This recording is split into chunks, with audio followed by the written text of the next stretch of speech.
Well, we're joined now by right tackle Tytus Howard. And Tytus, first things first, we got to get this out of the way. Congratulations, you're a newlywed. You just got married this offseason. How is the married life going for you, my friend?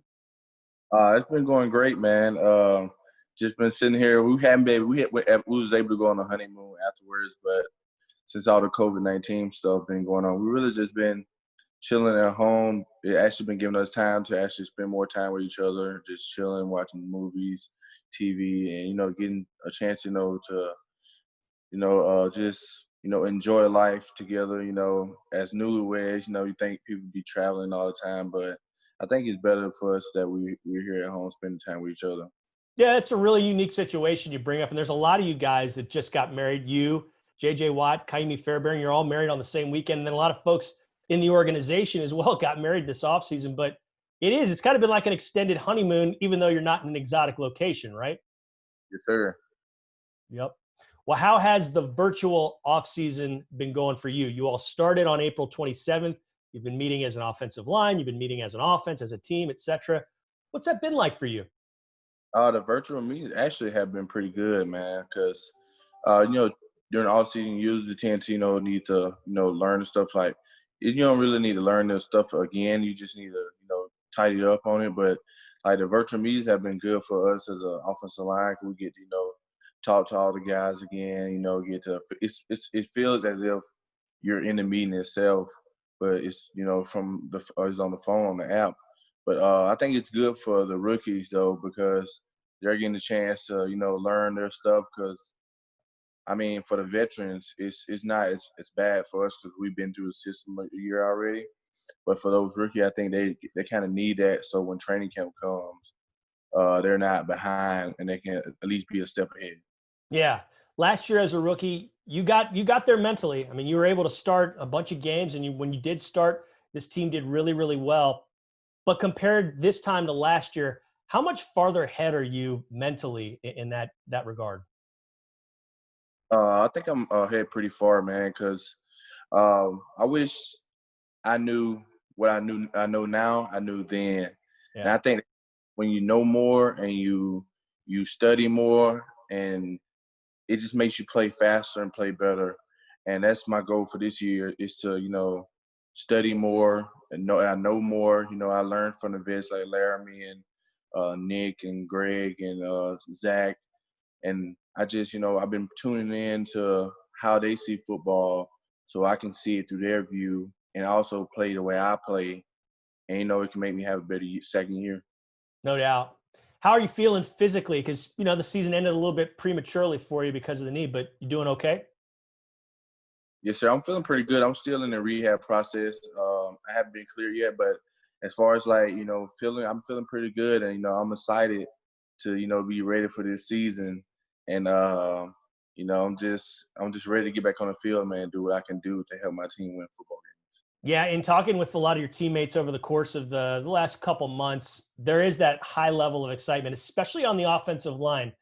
Left to right, when you guys started, Tunsil, Sharping, Martin, Fulton, and you guys played in 6 games together with that combination. I went 5-1. High level of success there. I imagine really high level of optimism for you guys as an offensive line, isn't it? Yes, sir. Like coach has been saying, it's like one of the first years you have 5 starters returning. And I think that's going to be a big key for us up front. We got all those reps together last year and just continuing that success next year as an offensive line. We just got to do what we got to do to protect Deshaun. And we know Deshaun's a great quarterback and what he can do when we protect for him.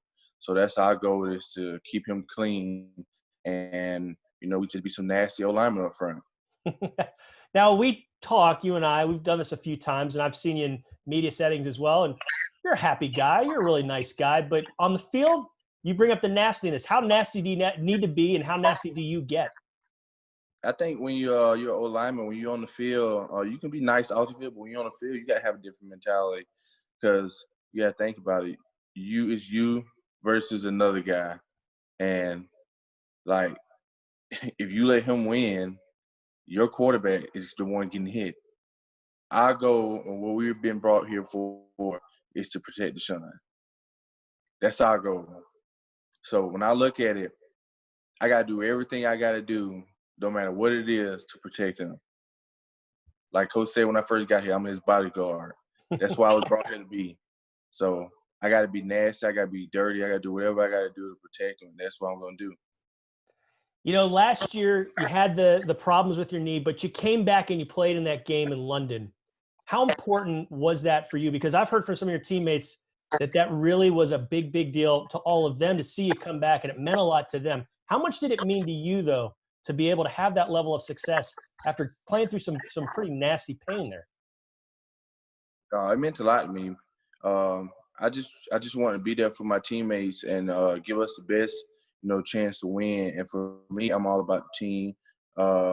I'm not really about individual stats. I just want to win, and that's my ultimate goal, is to win. So I know if I can have just the slight ability to go out there and play at a high level, I was gonna get out there and play, and that was my goal. And then once I felt that I could play, I said, okay, hey coach, I want to play. I think I can play, and he let me. So we went out there and we won a couple football games, and I was glad I was able to be a part of those, wins to help our team get a chance to be in the playoffs. Laramie Tunsil talked a few weeks back how, physically he's been working out with Deshaun Watson quite a bit this offseason. What have you seen from Watson as far as leadership goes this offseason during these virtual workouts, these virtual meetings that you guys have had? He's just been showing his leadership on, like, what he expects from us. I've been watching him. He's been working out each and every day. I know one of his mottos is the work comes first. And with a lot of people, you don't hear that the work comes first. Other thing, dance work. With Sean, is all about him taking care of football first, and everything comes afterward. And I think as a leader, as for me, as a guy who looks up to him, I look at him and think, okay, the work comes first. I got to catch up to him. I got to be on his level for us, to succeed at the level we want to be at. So him and Laramie, I talk to Laramie all the time. I look up to those guys, and those guys show me great leadership, so I just only want to catch up and be on the same level as them. So yeah, you've got a unique perspective on things because you played quarterback for a while, and obviously Deshaun Watson, he does all that improvisational work, and he'll make some spectacular plays that are off schedule, but a lot of that would not be possible had he not been putting in this work right now, right? Oh, yeah. The stuff Deshaun does is not normal. Like, the play he made in the playoffs against the Bills, not too many quarterbacks in the National Football League can make that. But that just don't come by waking up and coming out playing football. He practiced that stuff. He put in the work every day. He work out. He strengthened his lower body and stuff to be able to do that. And what he does in the offseason shows up during the season, so he's put work in to become the quarterback he is today. You bring up that play. How tough was it? How challenging was it? How frustrating was it for you when you're watching that stuff? Like, were you getting really excited? Did people have to kind of calm you down when you're watching the heroics of December and January there for a little bit? Yeah, when I saw that play, I was like, man, like, first thing I think, like, Houdini. I tweeted it, and I was like, man, I was like, Deshaun, literally is the most clutch quarterback in the NFL. And, like, the plays he made at the moments he make them is what makes him so great, Like, I can only, look up to him and just, be thankful that I'm on a team with a quarterback who plays like that. All right, individually, what's the goal for next season? You said smarter, faster, a little bit of that, but what are some of the goals individually for you, Tytus? I think my number one goal is to be healthy, get healthy, and play a full season. That's my number one goal, is to be healthy and play a full season. And I think number two would be more consistent so that, I can be the best Tytus for my offensive line and for my team. And third goal would probably be, I would say, just win football games. I'm not too big on individual stats, like I said before.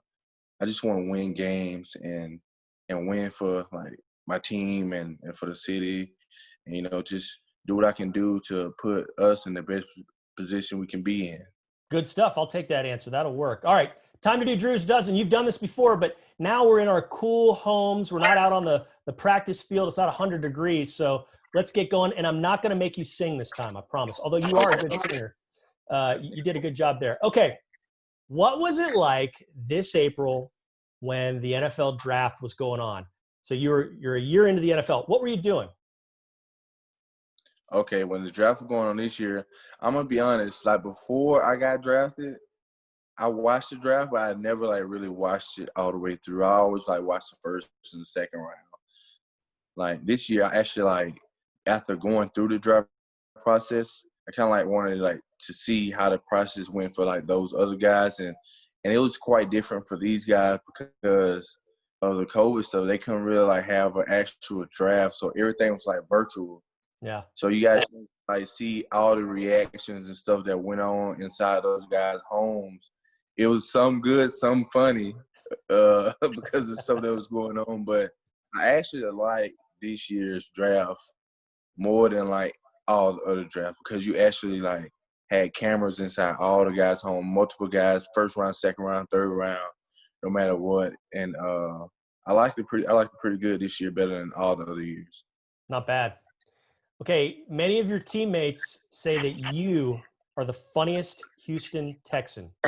Why do they say that? Because I joke on people a lot. Like I just like compare what people look like to like stuff I've seen and stuff like that, and that comes from like the school I went to. Because all my teammates back in college, all we did was like joke on each other and like make people laugh and stuff like that. So that's what I do. Like when I see somebody and they looking funny, and like I just joke on them and like just try to make everybody laugh and like just have a good time. Yeah. So you kind of spread the wealth as far as joking on people, or is there somebody in particular that you get time and time again? I spread the wealth on everybody, but if it's somebody I probably joke on a lot, it'd probably be Kenny Stills. Kenny Stills, really? And when How he come? have his little braids in his head, he be looking crazy. Well, he's one of the people that said you're one of the funniest Texans. So that's you're not hurting his feelings clearly. So that's a good thing. Nah, he be laughing with me. That's good. That's good. So a lot of people have you as the funniest Texan. Who do you think is your funniest teammate? Funniest teammate. I ain't gonna lie, I gotta go with Brandon Dunn. Pretty funny. Yeah, yeah. He's the DJ of the locker room too. Dunn is hilarious. he's pretty funny. Has he ever gotten you with anything good? Yeah, man. If you say some off the wall stuff and he catch you saying it, he gonna let it be known to everybody what you said, and let's just let you know it's not pretty. All right. How about favorite comedian? Who's your favorite comedian? Favorite comedian, you gotta be either Cat Williams or Kevin Hart. Okay. They're both little people, so like the stuff they do is like pretty funny, and both of them, all their movies are pretty funny to me, and their stand-up comedy shows are funny. Speaking of Kevin Hart, did you see that video of him watching his high school basketball highlights on ESPN? I haven't seen that one, but I know I was laughing at the video where him and The Rock had made a video so each other when The Rock had the chain and stuff around his neck. Kevin Hart tried to make the video to respond to him. That'd be hilarious. Not bad. Okay, what song are you singing in the car to your wife these days? Back when we did this about a year ago, it was "Let It Be," that the duet. But what are you singing to her now? Uh, Because you got a good voice. I say "Best Part" by her Okay. and Daniel Caesar. It's a girl singing a song, but it's one of her favorite songs. So when she play it, I always sing to her. All right, I said I wasn't gonna make you sing, but how does it go? Can you just sing it for a little bit? I can't see that. No. I can't see that one. I don't hear. I can't see. It's just you and me, and then a bunch of thousands of people that'll watch this later on the internet, man. I know. You know what, dude? All right, I won't push you on it. Yeah, not on here. I hear you. Okay. Yeah. Which teammate do you lean on the most? If I had to say which teammate I lean on the most, probably would be Laramie. Okay. How come? What? Just because of his experience, his greatness, all that stuff? Position, and the level that he play at is somewhere I want to be. So if you got somewhere you want to be, why not learn from one of the best in the league? And he rated on my team, so I got the ability to just go ask him, like, hey, how you see that? How you do this? What you see when I do? How can I correct this, and that? And he always give me his advice, and if I want to work out with him and he showed me some stuff, he'll do it. So that's probably the guy I lean on the most.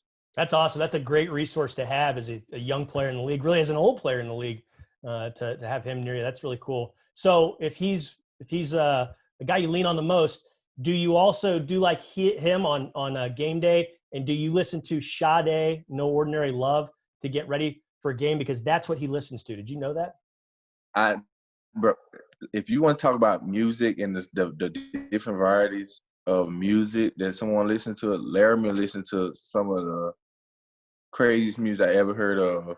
And you just see him like on Instagram sharing like his different songs for the week and stuff like that. Like he got a pretty big list of music to listen to. I don't listen to as much music he does. No. Do you listen to anything on game day to get ready, or how do you get ready for a game? I'm gonna tell you, to be honest, like when I on game day, I really don't like listen to that much music. Like what I do is like when we have like a big break or something like that, I like to like get my mind off the game or something. I always like go to one of like my favorite TV shows. Okay. And like, try to get my mind off the game so I can get completely focused. And then when it's time like to play game, like I'm ready to go. Fair enough. So I just turned to one of my favorite TV shows where I probably watched like 20 or 30 minutes of it. I'm a big Grey's Anatomy fan. So Really? Grey's Anatomy, yeah. huh? So I watch one of my favorite TV shows and then sit there for like 20, 30 minutes, then take it off and then probably talk to a couple of the guys and read my notes a little bit. Like when they get time to crunch time, I read a couple of my notes before the game. Then I'm ready to go. That's great. It's always interesting hearing your stories about how you get ready because everyone's is different. You just told yours. We heard about Tunsil and Sade. Brian Cushing used to throw up in the locker room in a really violent manner, like in front of everybody in this one track. Like everybody does it in a different way. And it's always interesting to hear that. It is. So I play with like guys who like just was just sitting in their locker and wouldn't talk to nobody at all. And just like you just talk to them, they like they don't hear you. Like it's always like kind of interesting to see how people get ready for their games because like everybody's different. So whatever works for you, that's what you do, and you try to be consistent with that. Okay, let's go back to when you played quarterback. Describe to me your greatest single quarterback highlight. What happened?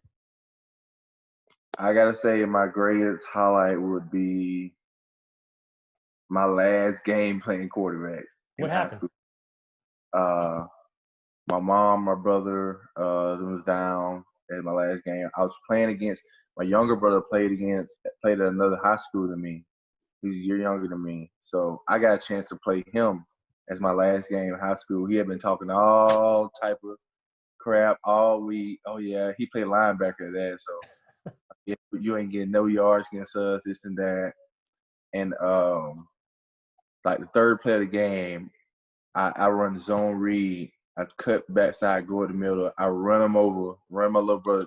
I'm like truck sticking and take it like 70 yards for like a touchdown. I go in the end zone. I look at my brother, look at my mom, like, yeah, you just saw what happened. And then after the game, he didn't even want to walk and talk to me because all game I had been talking crap to him after that play. And I ended up having 16 carries for 315 yards. My last high school football game as quarterback. Oh my goodness! Please tell me there's video of some of this somewhere. Do you have video of this? I can get you some film from that last game. Well, I'd love to see it. But if I were you, I'd have like that 70-yard run like as a GIF and just send it to him every day and just mess with him. I mean, that's an amazing highlight. Every time I see him, he's like, "Man, I still can't believe you're old lineman." And I was like, "Yeah, that's right." That's gold, man. That's hilarious. Okay, so let's say who you are right now physically, everything you know right now mentally.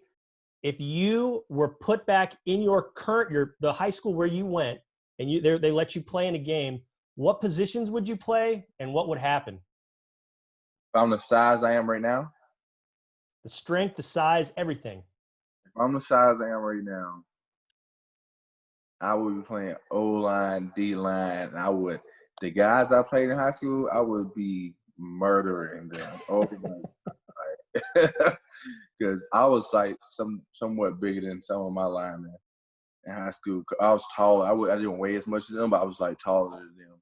Uh-huh. So I probably would have been like a 5-star, probably top-ranked player in the nation coming out of high school right now. There you go. I always love asking that question because you get some good stats that are thrown out and some fun scenarios that happen. So, yeah, that's good stuff. Okay, what was your first job ever? My first real job ever was working at this place called Wild Wings. I cooked wings and stuff in the back and prep the wings. Sometimes they made me wash dishes and stuff. And then after that, I ended up working at a car wash for a while. And I just washed cars. And I worked at my car wash, I think, right before my senior year of college football. Oh, wow. I washed cars, like, just to, like, get money over the summer and stuff like that. And I did that before the season started. And then I had to quit when the season started. And then next thing you know, I have a good season. I'm here where I am now. So I'm just grateful for everything, to be honest. For sure. So does that mean you have a very clean car at all times now? How's that work? Oh yeah, I got to keep my car clean. I pay a guy to come out to my house and clean my car because I have to have my car clean. I hate running around in a dirty car. Yeah. Well, I won't let you look inside mine. It looks kind of like a dumpster at times. I've got 4 children, so it's kind of tough. But yeah, I like clean cars too. I'm not able to get it clean as much as I'd like. What was your first car though? When did you have a first car? What was it? Now you're gonna laugh, but as big as I am, my first car was a Hyundai Elantra. Oh, okay. So I had to get the seat did so they can move it all the way back, and nobody can sit behind me in that car. It was a 4-seater, but and when I was in it, it was a 3-seater. It was a 3-seater because yeah.